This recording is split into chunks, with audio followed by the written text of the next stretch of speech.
DK CM ಆದ್ರೆ CM ಬಣಕ್ಕೆ full shock. ಕಾಂಗ್ರೆಸ್ನಲ್ಲಿ ಸಹಿ ಸಂಗ್ರಹ ಚಳವಳಿ ನಡೆತಾ ಇರುವಂತದ್ದು. ಹೈಕಮಾಂಡ್ಗೆ ಸೆಡ್ ಹೊಡೆದಿರುವಂತಹ ಪರಂ.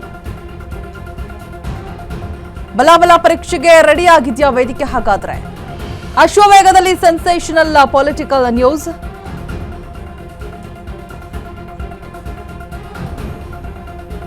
ಕಾಂಗ್ರೆಸ್ ಅಲ್ಲಿ ಸಹಿ ಸಂಗ್ರಹ ಚಳವಳಿ ನಡೀತಾ ಇದೆ.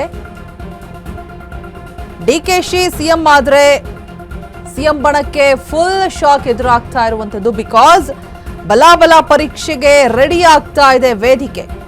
ಹೈಕಮಾಂಡ್ಗೆ ಸೆಡ್ ಹೊಡೆದಿರುವಂತಹ ಪರಂ. ನಿಮ್ಮ ಅಶ್ವವೇಗ ನ್ಯೂಸ್ ನಲ್ಲಿ ಸೆನ್ಸೇಷನಲ್ ಪೊಲಿಟಿಕಲ್ ಎಕ್ಸ್ಕ್ಲೂಸಿವ್ ಆದಂತಹ ಸ್ಟೋರಿ. ಡೆಲ್ಲಿಯಲ್ಲಿರುವಂತಹ ಡಿಕೆ ಶಿವಕುಮಾರ್ಗೆ ಡಬಲ್ ಟೆನ್ಷನ್ ಇದೆ. ಒಂದ್ ಕಡೆ ಆಪ್ತ ಶಾಸಕರಿಗೆ ಪದೇ ಪದೇ ಫೋನ್ ಅನ್ನ ಮಾಡ್ತಾ ಇದ್ದಾರೆ. ಫುಲ್ ಅಲರ್ಟ್ ಆಗಿದ್ದಾರೆ ಡಿಕೆ ಶಿವಕುಮಾರ್. ಈ ಕಡೆ ಹೈಕಮಾಂಡ್ಗೆ ಸೆಡ್ಡು ಹೊಡೆಯೋದಕ್ಕೆ ಮುಂದಾಗ್ತಾ ಇರುವಂತದ್ದು ಪರಮೇಶ್ವರ್. ಒಂದ್ ಕಡೆ ಬೇಸರ ಮಾಡ್ಕೊಂಡು ಕೂತಿರುವಂತಹ ಸಿದ್ದು, ಇನ್ನೊಂದ್ ಕಡೆ ಬಂಡೆಗೆ ಶಾಕ್ ಕೊಡೋದಕ್ಕೆ ಪರಂ ಸಿದ್ಧತೆಯನ್ನ ಮಾಡ್ತಾ ಇದ್ದಾರೆ.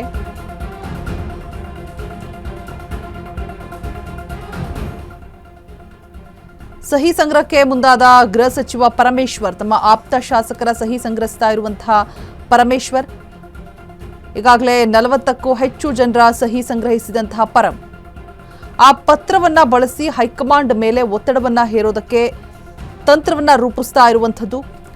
ಶಾಸಕಾಂಗ ಪಕ್ಷದ ಸಭೆ ಕರೆಸುವಂತೆ ಒತ್ತಡವನ್ನ ಹೇರೋದಕ್ಕೆ ಪ್ಲಾನ್ ಮಾಡ್ತಾ ಇದ್ದಾರೆ. ಸಭೆಯಲ್ಲಿ ಹೊಸ ಸಿಎಂ ಆಯ್ಕೆ ಬಗ್ಗೆ ಚರ್ಚೆ ನಡೆಸುವಂತಹ ಉದ್ದೇಶ ಮತ್ತೊಂದು ಕಡೆ. ಒಂದು ವೇಳೆ ಸಿಎಂ ಸ್ಥಾನಕ್ಕೆ ಸಿದ್ದರಾಮಯ್ಯ ರಾಜೀನಾಮೆಯನ್ನ ಕೊಟ್ರೆ ಮುಂದಿನ ಸಿಎಂ ದಲಿತರಾಗಬೇಕು ಅನ್ನುವಂತಹ ಕೂಗು ಕೂಡ ಇದೆ. ದಲಿತ ಸಿಎಂ ಕೂಗಿಗೆ ಬಲ ತುಂಬೋದಕ್ಕೆ ಪರಮೇಶ್ವರ್ ಯತ್ನಿಸ್ತಾ ಇರುವಂಥದ್ದು. ಒಂದ್ ಕಡೆ ಸಿದ್ದರಾಮಯ್ಯ ಬೇಸರ ಮಾಡ್ಕೊಂಡಿದ್ದಾರೆ, ಮತ್ತೊಂದು ಕಡೆ ಬಂಡೆಗೆ ಶಾಕ್ ಕೊಡೋದಕ್ಕೆ ಪರಂ ಸಿದ್ಧತೆಯನ್ನ ನಡೆಸ್ತಾ ಇದ್ದಾರೆ. ಸಹಿ ಸಂಗ್ರಹಕ್ಕೆ ಮುಂದಾಗಿರುವಂತಹ ಗೃಹ ಸಚಿವ ಪರಮೇಶ್ವರ್. ತಮ್ಮ ಆಪ್ತ ಶಾಸಕರ ಸಹಿ ಸಂಗ್ರಹಿಸ್ತಾ ಇರುವಂತಹ ಪರಮೇಶ್ವರ್ ಈಗ ಆಲ್ರೆಡಿ 40ಕ್ಕೂ ಹೆಚ್ಚು ಜನರ ಸಹಿಯನ್ನ ಸಂಗ್ರಹಿಸಿದ್ದಾರೆ ಪರಂ. ಆ ಪತ್ರ ಬಳಸಿ ಹೈಕಮಾಂಡ್ ಮೇಲೆ ಒತ್ತಡವನ್ನ ಹೇರೋದಕ್ಕೆ ತಂತ್ರವನ್ನ ರೂಪಿಸ್ತಾ ಇರುವಂತದ್ದು. ಶಾಸಕಾಂಗ ಪಕ್ಷದ ಸಭೆ ಕರೆಸುವಂತೆ ಒತ್ತಡ ಹೇರೋದಕ್ಕೆ ಪ್ಲಾನ್ ಅನ್ನ ಮಾಡಿದ್ದಾರೆ. ಸಭೆಯಲ್ಲಿ ಹೊಸ ಸಿಎಂ ಆಯ್ಕೆ ಬಗ್ಗೆ ಚರ್ಚೆ ನಡೆಸುವಂತಹ ಉದ್ದೇಶ ಕೂಡ ಇದೆ. ಸಿಎಂ ಸ್ಥಾನಕ್ಕೆ ಸಿದ್ದರಾಮಯ್ಯ ರಾಜೀನಾಮೆಯನ್ನ ಕೊಟ್ಟರೆ ಮುಂದಿನ ಸಿಎಂ ದಲಿತರಾಗಬೇಕು ಅನ್ನುವಂತಹ ಕೂಗು ಕೂಡ ಇದೆ. ದಲಿತ ಸಿಎಂ ಕೂಗಿಗೆ ಬಲ ತುಂಬೋದಕ್ಕೆ ಪರಮೇಶ್ವರ್ ಯತ್ನಿಸ್ತಾ ಇರುವಂಥದ್ದು. ಅಶ್ವವೇಗದಲ್ಲಿ ಸೆನ್ಸೇಷನಲ್ ನ್ಯೂಸ್.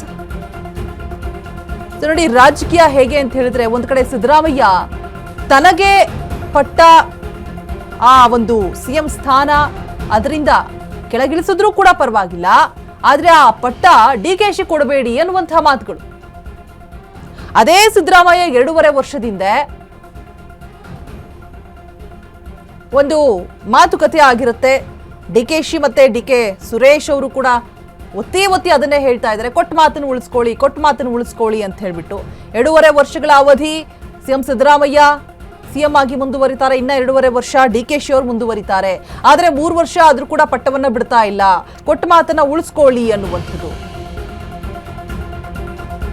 ಕಾದು ನೋಡುವ ತಂತ್ರಕ್ಕೆ ಶರಣಾಗಿರುವಂತಹ ಡಿಸಿಎಂ ಡಿಕೆಶಿ ಸಿಎಂ ಹೆಸರು ಪ್ರಕಟ ಮಾಡೋವರೆಗೂ ಕೂಡ ಡಿಕೆಶಿ ಅಲರ್ಟ್ ಆಗಿರ್ತಾರೆ. ಸಿಎಂ ಸ್ಥಾನಕ್ಕಾಗಿ ಹಂಬಲಿಸ್ತಾ ಇರುವಂತಹ ಡಿಕೆ ಶಿವಕುಮಾರ್, ಸಿದ್ದರಾಮಯ್ಯಗೆ ನಾನೇ ಉತ್ತರಾಧಿಕಾರಿ ಅನ್ನುವಂತಹ ಭಾವನೆ ಇದೆ.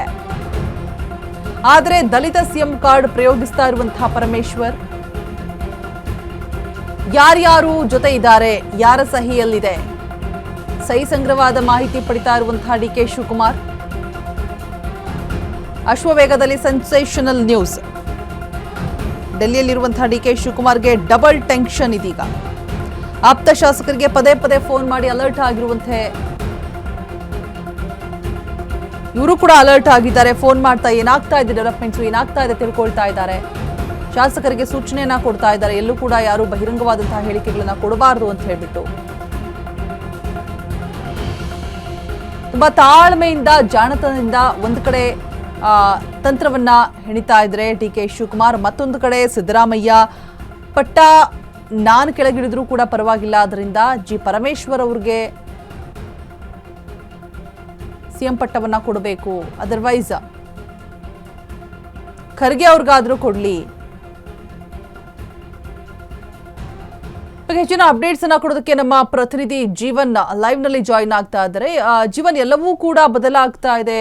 ಫೈನಲ್ ಆಗಿ ಸಿಎಂ ನಾಳೆ ರಾಜೀನಾಮೆಯನ್ನ ಕೊಡ್ತಾರೆ. ಡಿಕೆಶಿ ಇನ್ನೇನು ಇದೇ ವಾರದಲ್ಲಿ ಪಟ್ಟಾಭಿಷೇಕವನ್ನ ಮಾಡ್ಕೊಳ್ತಾರೆ, ಸಿಎಂ ಸ್ಥಾನವನ್ನ ಅಲಂಕರಿಸ್ತಾರೆ ಅನ್ನುವಾಗ್ಲೇ ಮತ್ತೊಂದು ವಿಚಾರ ಬೆಳಕಿಗೆ ಬರ್ತಾ ಇರುವಂತದ್ದು, ಗೊಂದಲ ಸೃಷ್ಟಿಯಾಗ್ತಾ ಇರುವಂತದ್ದು ಜಿ ಪರಮೇಶ್ವರ್ ಅವರ ಹೇಳಿಕೆ. ಬಲಾಬಲ ಪರೀಕ್ಷೆಗೆ ರೆಡಿ ಆಗ್ತಾ ಇದೆಯಂತೆ ವೇದಿಕೆ. ಹೌದಾ? ಏನೆಲ್ಲ ಅಪ್ಡೇಟ್ಸ್ ಇದೆ ಜೀವನ್?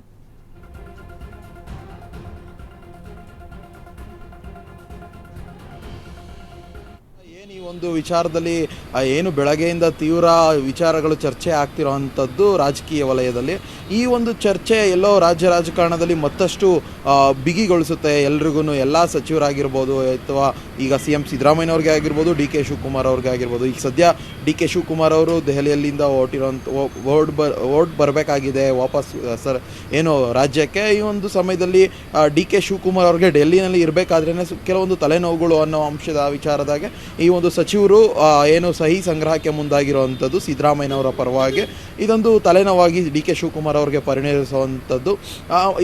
ಇದನ್ನು ಬಿಟ್ಟರೆ ಇನ್ನು DK ಶಿವಕುಮಾರ್ ಅವರು ಅನ್ನೋದನ್ನು ಬಿಟ್ಟರೆ ಇನ್ನು CM ಸಿದ್ದರಾಮಯ್ಯನವರ ವಿಚಾರವಾಗಿ ಏನೊಂದು ಸಚಿವರು ಬೆಳಗ್ಗೆಯಿಂದಲೂ ನಿರಂತರವಾಗಿ ಸಿದ್ದರಾಮಯ್ಯನವ್ರನ್ನ ಮೀಟ್ ಮಾಡಲಿಕ್ಕೆ ಬರ್ತಾ ಇರೋದು, ಚರ್ಚೆಯನ್ನು ಏನೊಂದು ನಿರಂತರವಾದಂತಹ ಚರ್ಚೆಯಲ್ಲಿ ಭಾಗಿಯಾಗ್ತಿರೋದು ಸಚಿವರು. ಎಲ್ಲ ಸಚಿವರು ಬಹುಪಾಲು ಸಚಿವರು CM ಆಪ್ತರೆಲ್ಲ ಬಂದು ಚರ್ಚೆಯಲ್ಲಿ ಪಾಲ್ಗೊಳ್ತಿರೋವಂಥದ್ದು. ಈ ಒಂದು ಚರ್ಚೆ ಸಮಯದಲ್ಲಿ ಕೂಡ ಏನದು HK ಪಾಟೀಲ್ ಅವರು ಈ ಮುಂಚೆ ಕೂಡ ಹೇಳಿರೋವಂಥದ್ದು, ಏನು ಈ ಒಂದು ಚರ್ಚೆಯಲ್ಲಿ ಭಾಗಿಯಾಗಿ ನಾವು ನಮ್ಮ ಕಳವಳವನ್ನು ವ್ಯಕ್ತಪಡಿಸ್ಕೊಂಡ್ವಿ, ಆದರೆ CM ಸಿದ್ದರಾಮಯ್ಯನವರು ಯಾವುದೇ ರೀತಿಯಾದಂತಹ ನಮಗೆ ಉತ್ತರವನ್ನು ಕೊಟ್ಟಿಲ್ಲ, CM ಸಿದ್ದರಾಮಯ್ಯನವರು ಸೈಲೆಂಟ್ ಆಗಿದ್ದಾರೆ ಅಂತ HK ಪಾಟೀಲ್ ಅವರು ಹೇಳಿರೋವಂಥದ್ದು.